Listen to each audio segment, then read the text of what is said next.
صلوات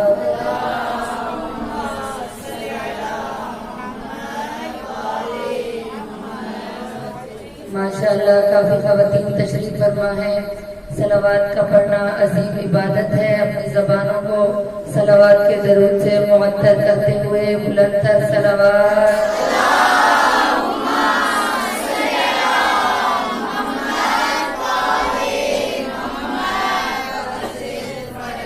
اپنی اپنی حاجات کی قبولیت کے لیے بلند تر صلوات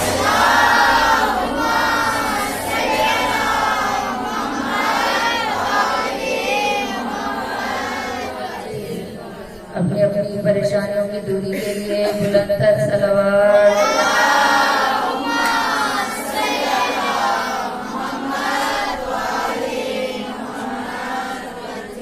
اس پاک محفل میں مخدومہ عالم طاہرہ زکیہ محسا بی بی کی آمد کے لیے بلند تر صلوات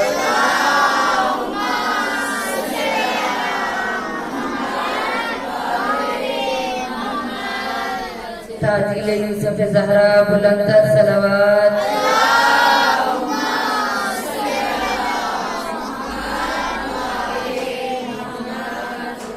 سب مل کر دعائے امام زمانہ بسم اللہ الرحمن الرحیم اللہم کل ولیک الحجت ابن الحسن صلواتک علیہ وعلی آبائہ فی ہذہ الساعہ وفی کل ساعہ ولیہ وحافظہ وقائدہ وناصرہ ودلیلہ وعینا حتی أرزك توبا وتمتعه فيها طويلا برحمتك يا أرحم الراحمين صلوات پڑھیں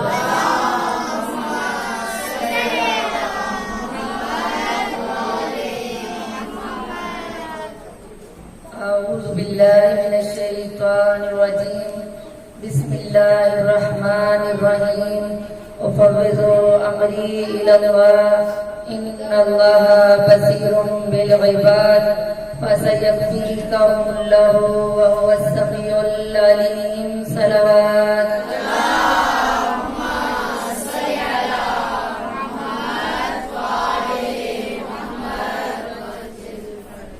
بسم الله الرحمن الرحيم الحمد لله الذي لا يبلغ مدحته القائلون ولا يحصي نعمه العادون ولا يعدي حقه المجتهدون الذي ليس لسقوته حد محدود ولا نعت ممدود فترى الخلائق بقدرته ونشر الرياح برحمته ثم الصلاة والسلام على أشرف الأنبياء والمرسلين وخاتم النبيين أبي القاسم محمد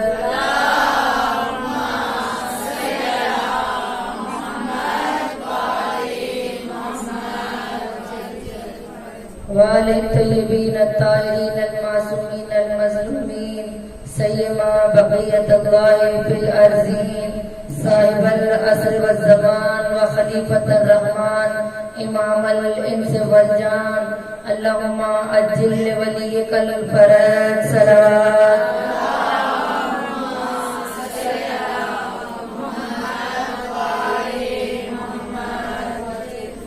أما بعد فقد قال تبارك وتعالى في كتابه المجيد والفرقانه الحميد وقوله الحق وهو أصدق الصادقين بسم الله الرحمن الرحيم ومن قتل مظلوما فقد جعلنا لوليه سلطانا صلوات